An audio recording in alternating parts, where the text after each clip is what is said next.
जादुई भूत। मायापुर नाम का एक गांव था जहां शंकर नाम का एक दूध बेचने वाला रहता था। शंकर के पास एक गाय थी। शंकर अपनी गाय से बहुत प्यार करता था क्योंकि वही उसकी रोजी रोटी का साधन थी। शंकर रोज अपनी गाय के लिए चारा डालता और उसे पानी पिलाता। इसके बाद वह नहा धोकर भगवान की पूजा करता। इतने में उसकी पत्नी नाश्ता तैयार कर देती। शंकर नाश्ता करने के बाद दूध दूता और कैन में भर लेता। शंकर कैन को साइकिल पर टांगकर लोगों के घर दूध पहुंचाने जाता।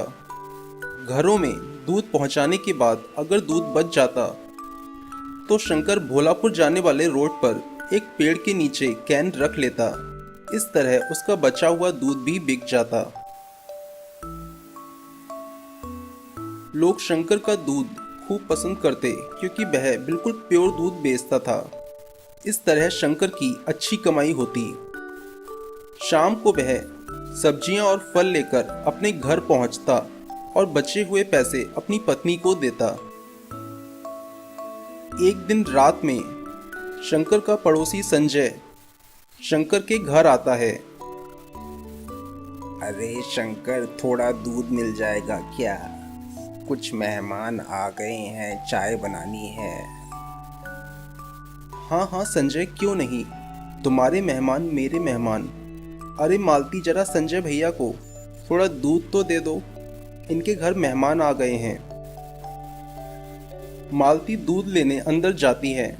संजय की नज़र शंकर के घर पर रखे टीवी, फ्रिज, कूलर और वॉशिंग मशीन पर पड़ती है।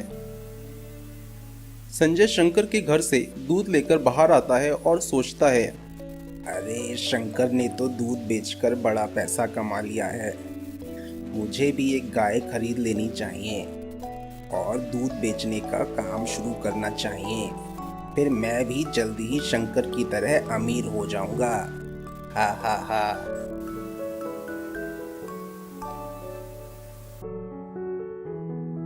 संजय शनिवार को लगने वाले बाजार से एक गाय खरीद लाता है। संजय गाय को खिलाता कुछ भी नहीं और दूध निकालने के लिए लाठी से गाय की खूब पिटाई करता। फिर भी अगर गाय दूध नहीं देती तो वह अपने गाय के इंजेक्शन लगाता और जबरदस्ती दूध दूता। दूध दूने के बाद संजय दूध में खूब पानी मिलाता और फिर दूध को कैन में भरकर भोलापुर जाने वाले रोड पर कैन रखकर दूध बेचने के लिए खड़ा हो जाता। लेकिन कोई भी संजय का इंजेक्शन वाला पानी मिला दूध नहीं खरीदता। लोगों को शंकर का प्योर दूध ही पसंद आता। लोग मेरा दूध नहीं खरीद रहे, लगता है मेरी गाय ही बेकार है। लोगों को मेरी गाय का दूध पसंद नहीं आ रहा। आज घर जाकर अपनी गाय की खूब पिटाई करूंगा और रात में चुपके से शंकर की गाय चुरा लूंगा। फिर देखता हूँ ये शंकर क्या करेगा। जब रात हो जाती है तो संजय शंकर की गौशाला में जाता है। पहले तो वह रस्सी से गाय का मुंह बांध देता है ताकि वो आवाज ना करे। फिर वह गाय को लेकर अपने ससुराल भाग जाता है।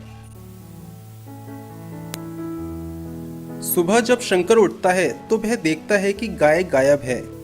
शंकर को यह देखकर बहुत झटका लगता है। शंकर अपने घर के बाहर खड़ा होकर रोने लगता है। शंकर के पास गांव के लोगों की भीड़ लग जाती है।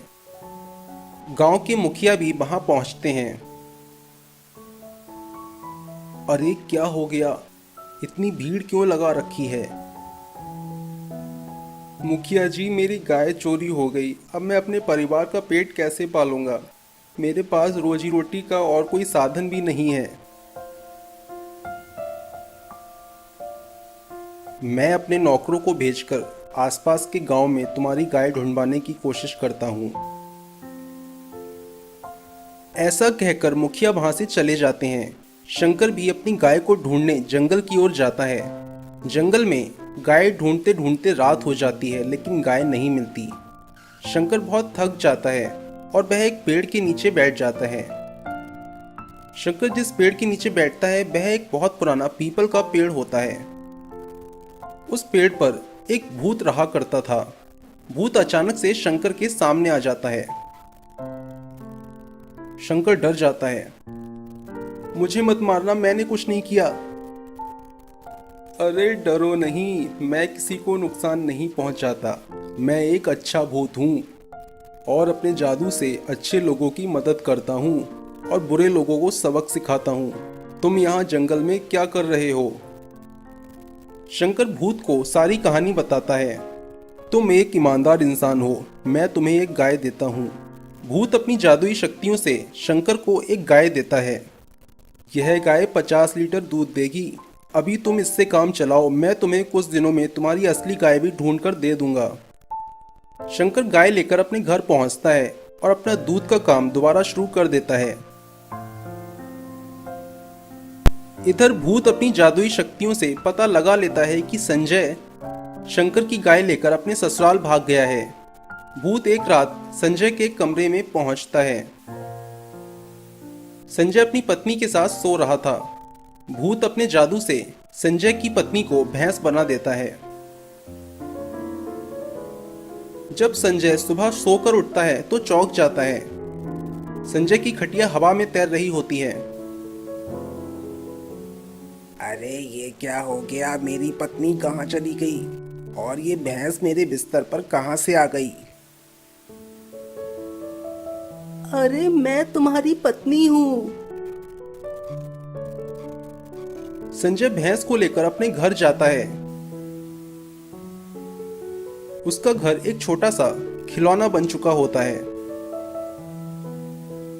अरे ये क्या हो गया? हमारा घर इतना छोटा कैसे हो गया? तभी संजय गाय की तरफ जाता है। गाय संजय के लात मारती है और संजय दूर जाकर गिरता है। तभी गाय में से भूत बाहर निकलता है। तुमने शंकर की गाय चुराई, इसलिए यह सब तुम्हारे साथ हो रहा है। मुझे माफ कर दो। मुझे शंकर की गाय नहीं चुरानी चाहिए थी। मैं उसकी गाय वापस कर दूंगा। कृपया मुझे माफ कर दो। भूत संजय को माफ कर देता है। वह उसका घर ठीक कर देता है और उसकी पत्नी को भी भैंस से इंसान बना देता है। फिर भूत शंकर की गाय लेकर वहां से गायब हो जाता है और शंकर के पास पहुंचता है। यह लो तुम्हारी असली गाय। ऐसा कहकर भूत गायब हो जाता है। शंकर के पास अब 2 गाय हो जाती हैं। शंकर दूध बेचने के साथ अपनी डेयरी भी खोल लेता है, जहां वह दूध के साथ साथ दही, पनीर, मक्खन, देसी घी और मट्ठा भी बेचने लगता है। कुछ ही दिनों में शंकर बहुत अमीर हो जाता है और वह अपने लिए एक बड़ा घर और कार भी खरीद लेता है। दोस्तों, अगर आपको ये कहानी पसंद आई तो हमारे चैनल जोजो टीवी कहानियाँ को सब्सक्राइब करना ना भूलें।